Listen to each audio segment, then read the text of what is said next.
ወደ ማይክሮሶፍት ኤክሴል መቀየር ያለባቸው ፒዲኤፍ ፋይሎች ይኖሯቸዋል። በተመሳሳይ ደግሞ ወደ ማይክሮሶፍት ወርድ መቀየር ያለባቸው የፒዲኤፍ ፋይሎች ይኖሯቸዋል። ከዚህ በተጨማሪም ፒዲኤፎቹ ስካን የተደረጉ ወይም ደግሞ በፎቶ መልክ የተቀመጡ ሊሆኑ ይችላሉ። ስለዚህ ሁሉንም እንዴት አድርገን ኤዲት ወደሚደረግ እና እኛ ወደምንፈልገው ፎርማት መቀየር እንደምንችል እናያለን ማለት ነው። ለምሳሌ እዚህ ጋር ከፍቼ ባሳያችሁ ፒዲኤፍ ፋይል ነው፣ ነገር ግን ወደ ኤክሴል መቀየር ተፈልጓል ማለት ነው። ተመልከቱት። አሁን ይሄ ሳምፕል ነው። እዚህ ላይ ኤዲት ላድርግ ብትሉት አይሆንላችሁም እናንተ ጋር ከዚህም የረዘመ ሊሆን ይችላል። ስለዚህ ይህንን እንደ አዲስ ነው የምትመዘግቡት ማለት ነው። ስለዚህ በቀላሉ እንዴት መቀየር እንደምንችል እናያለን። እዚህ ጋር ደግሞ ይሄኛውም ፒዲኤፍ ነው፣ ነገር ግን በማይክሮሶፍት ወርድ መቀመጥ ያለበት ነው። ስለዚህ ይህንንም በቀላሉ እንቀይረዋለን። እዚህ ጋር ደግሞ ፎቶ አለ ማለት ነው። እንደምታዩት ራሱን ፋይሉን በፎቶ መልክ አስቀምጨው ነው። ስለዚህ ሁሉንም ኤዲት ወደሚደረግ እንቀይራቸዋለን። ከመጀመራችን በፊት ግን ለቻናሉ አዲስ ናችሁ ሰብስክራይብ፣ እንደዚሁም ይህን ቪዲዮ ላይክ በማድረግ ብትጀምሩ ቻናሉን ትደግፋላችሁ። አዳዲስ ቪዲዮ ስለቅ ቶሎ ይደርሳችኋል። አሁን በቀጥታ ወደ ዛሬው እንገባለን። መጀመሪያ እዚህ ጋር ያለውን ፒዲኤፍ ፋይል አሁን ወደ ኤክሴል እንቀይረው። ብዙ አይነት መንገዶች አሉ። ለእያንዳንዱ አሁን ሁለት ታሳያችኋለሁ ማለት ነው። ስለዚህ ኤክሴሉን ለመቀየር መጀመሪያ ማይክሮሶፍት ኤክሴልን መክፈት ትችላላችሁ ወይም ይኖርባችኋል። አሁን ምንም ያልተሰራበት የኤክሴል ፋይል ከፍቻለሁ ማለት ነው። ስለዚህ እዚህ ላይ ነው የምናመጣው። እንዴት ነው የምታደርጉት? ከላይ ትመጡና ዳታ የሚለውን ትነካላችሁ። መጀመሪያ ግን የት እንደተቀመጠ ቦታውን እና ስሙን ማወቅ አለባችሁ። ይሄ አሁን ሳምፕል ፒዲኤፍ ነው የሚለው እንደምታዩት። ስለዚህ ቦታውንም ስሙንም ማወቅ ያለው ማለት ነው። ከዛ በኋላ ዳታ የሚል አለ እዚህ ጋር ዳታን ትነካላችሁ። ከዛ በመቀጠል ጌት ዳታ የሚለውን ይህንን ቀስቱን መንካት ነው። ከዛ እዚህ ጋር ፍሮም ፋይል ይላችኋል። በዚሁ አቅጣጫ መታችሁ ፍሮም ፒዲኤፍ የሚል ትፈልጋላችሁ። ይኸውና ፍሮም ፒዲኤፍ የሚለውን እንነካለን። ከዛ ወደዚህ ያመጣችኋል። ዴስክቶፕ ላይ ነበር የኛ ፋይል የተቀመጠው። ስለዚህ ዴስክቶፕ ወረድ እንልና ስሙን እንፈልጋለን። ሳምፕል ፒዲኤፍ ይላል ይኸውና። እዚህ ጋር መተን ከዛ ኢምፖርት እንለዋለን። ከዛ ቀጥታ ወደ ፓወር ኳይሪ ሊያመጣን ነው። እንደምታዩት ወደዚህ ያመጣችኋል። አንድ ቴብል ነው ያለው እኛ። ይሄንን ብንነካው ቴብላችን እንደምታዩት እዚህ ጋር እያሳየኝ ነው። ከዛ ይሄንን ኤዲት ማድረግ የምትፈልጉት ነገር ካለ የምትቀይሩት ነገር ካለ ትራንስፎርም ዳታ የሚለውን ይሄንን ትነካላችሁ። አልቆለታል ብላችሁ ካሰባችሁ ደግሞ ከላይ ምንም ችግር እንደሌለበት እርግጠኛ ከሆናችሁ እዚህ ጋር ትመጡና ሎድ የሚለውን ትነካላችሁ ማለት ነው። ቀጥታ ከዛ እዚህ ጋር እያመጣልኝ ነው። ተመልከቱት። አሁን ኤዲት አድርጎ እንደዚሁም ደግሞ ወደ ቴብል ቀይሮ ፎርማቶችን ሁሉ አስገብቶ ነው ያመጣልኝ። ይህንን ከዛ ኤክስ እንለዋለን። ትንሽ ከፍ እናድርገው እንደዚህ በደንብ እንድታዩት። ተመልከቱ። የምቀይሩት ነገር ካላችሁ ቴብል ዲዛይኑን እዚህ ጋር እየመጣችሁ ሌላ አይነት ቴብል ዲዛይን መቀየር ይቻላል ማለት ነው። ፍሊተሮቹን ካልፈለጋችሁ እዚህ ጋር እየመጣችሁ እንደዚህ ማስተካከል ትችላላችሁ። ኖርማል አይነት ጽሁፍ እንዲሆን ከፈለጋችሁ እዚህ ጋር መተን ለምሳሌ እንደዚህ ብታደርጉት እንደምታዩት እንደዚህ ይሆናል ማለት ነው። ስለዚህ በዚህ መንገድ በጣም በቀላሉ ፎርማቱን ሳይቀይር ወደ ኤክሴል ማምጣት ይቻላል። ከዛ ሴፍ ትሉታላችሁ። አሁን ስለማልፈልገው ግን ልውጣ። ሁለተኛው ደግሞ እዚህ ጋር ያለውን ፒዲኤፍ ፋይል ወደ ማይክሮሶፍት ወርድ ልንቀይረው ነው። ስለዚህ ምንድን ነው የምታደርጉት? አንደኛ ማይክሮሶፍት ወርድን ትከፍታላችሁ መጀመሪያ። ከዛ ወደዚህ ያመጣችኋል። እዚህ ከመጣችሁ በኋላ ኦፕን የሚል አለ። ኦፕንን ትነካላችሁ።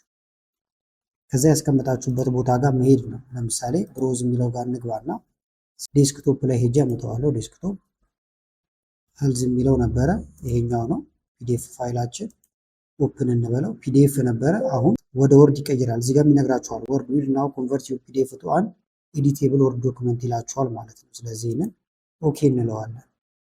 ተቀየረ እንደምታዩት። ከዛ እዚህ ጋር የምጽፈው ነገር ካለ ጽፋለሁ፣ ኤዲት የማደርገው ነገር ካለ ኤዲት አድርጋለሁ። ከዛ በወርድ መልክ ሴቭ እናደርገዋለን ማለት ነው። ስለዚህ ፋይል ሴቭ አስ ትላላችሁ።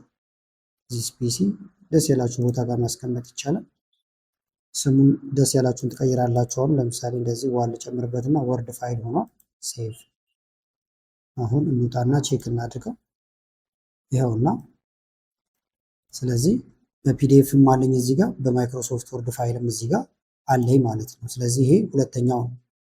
ሶስተኛው ደግሞ ለምሳሌ ስካን ከተደረገ ኤክሴልም ቢሆን ወርድም ቢሆን ላይቀየርላችሁ ይችላል። ይህን ጊዜ ኦሲአር ትጠቀማላችሁ ወይም ኦፕቲካል ካራክተር ሪኮግኒሽን ይባላል። እሱን ለማድረግ ደግሞ የተለያዩ አማራጮች አሉ፣ ኤአይዎችን ጨምሮ ማለት ነው። ስለዚህ ኤአይ መጠቀም ይቻላል። ማይክሮሶፍት ሌንስ አለ፣ እሱን መጠቀም ትችላላችሁ። ቻትጂፒቲ፣ ጄሚና የመሳሰሉትን ሁሉ መጠቀም ይቻላል ማለት ነው። ለምሳሌ ጄሚናይ ልጠቀም፣ እናንተ ደስ ያላችሁን ኤአይ መጠቀም ይቻላል፣ ቻትጂፒቲን ጨምሮ። እዚህ ጋር ፕላስ ምልክት አለ። አፕሎድ ፋይል ዴስክቶፕ ጋር እንሂድ። ከዛ አሁን ፎቶውን እንጭነዋለን። ከዛ በፊት ፒዲኤፉን ጭኜው ላሳያችሁ። ሳምፕል ፒዲኤፍ አለ እዚህ ጋር ኦፕን ልበለው። እንደምታዩት ደስ ያላችሁን ፕሮምፕት ማስገባት ትችላላችሁ። ኤክስትራክት ኦል ዳታ ፍሮም ቴብል ኢን ፒዲኤፍ አልኩት። እዚህ ውስጥ ያለውን ቴብል ኤክስትራክት አድርግልኝ፣ ክሊን ፎርማቱን የጠበቀ አድርግልኝ አልኩት። በአማርኛም ይቻላል፣ አሳያችኋለሁ። ይሄን ልላክለት አሁን።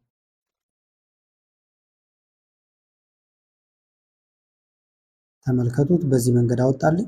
ከዛ ይሄንን ኮፒ ማድረግ ከፈለግን እዚች ጋር መተን ኮፒ እንለዋለን። ኤክስፖርት ብትሉትም ቀጥታ ጉግል ሽት ላይ ይከፈታል። አሁን ኮፒ ልበለው። ከዛ ኤክሴል ከፍታለሁ።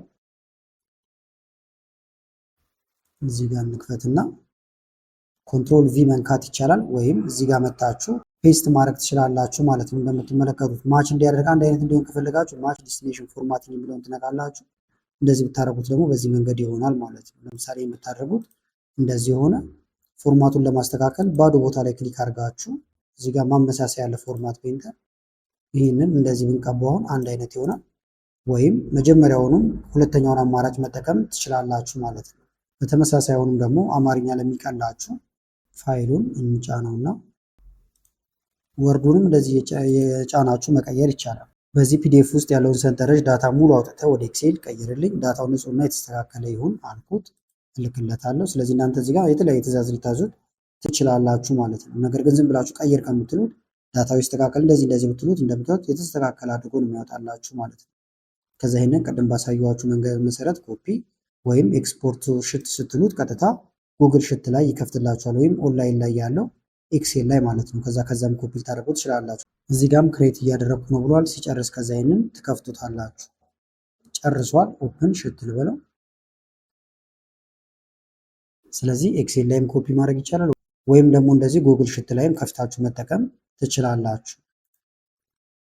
ሶስተኛው ደግሞ ፒዲኤፉ ለምሳሌ ፎቶ የተነሳ ወይም ስካን የተደረገ ከሆነ ደግሞ አሁንም እዚሁ መጫን እንችላለን። አሁንም የምንጭነው ፎቶውን ይሆናል ማለት ነው። ስለዚህ ይኸውና ኤክሴል ፎቶ ብዬ ነው ያስቀመጥኩት። ተመልከቱት። አሁን ይሄ ፎቶ ነው። ከፍተን ቼክ የምናደርገው እንደዚህ ነው። ከዛ ወደ ትእዛዛችን እንገባለን። በአማርኛም በእንግሊዝኛም መጠየቅ ይቻላል። ይህን ምስል አንብበ በውስጡ ያለውን ዳታ ወደ ኤክሴል ቀይርልኝ አልኩት። ምንም እንትን የለውም። ቁጥሮቹ በስትክክል መቀመጣቸውን አረጋግጥ። እዚህ ጋር ልክለታለሁ። ፎቶውን አሁን ኤክሴል ፋይል አድርጎ ያወጣልኛል። ተመልከቱት። አሁን ተዘጋጀ። ከዛ ልክ እንደቀድሞ ኮፒ አድርገን እንወስደዋለን። እንደዚህ ጥርት አድርጎ ነው የሚያወጣላችሁ ማለት ነው። ስለዚህ ሌሎችም ኦሲአሮች አሉ፣ ወይም ደግሞ ኦፕቲካል ካራክተር የምንላቸው ከፎቶ ወደምትፈልጉት ፋይል የምትቀይሩባቸው። ስለዚህ ለዛሬ ጠቅሟችኋል ብዬ መጣላችሁ ቪዲዮ ይህን ይመስል ነበረ። ቪዲዮ ከተመቻችሁና በቀጣይም ላይ ቪዲዮዎችን እንሰራላችሁ ከፈለጋችሁ ቪዲዮውን ላይክ በማድረግ እንደዚሁም ኮመንት ላይ የተለያዩ አስተያየቶችን በመጻፍ አሳውቁን። ከላይ ኢንስክሪፕት ላይ ያሉትን ቪዲዮዎች እንድታዩ ጋበዝኳችሁ። አመሰግናለሁ በጣም ቻው።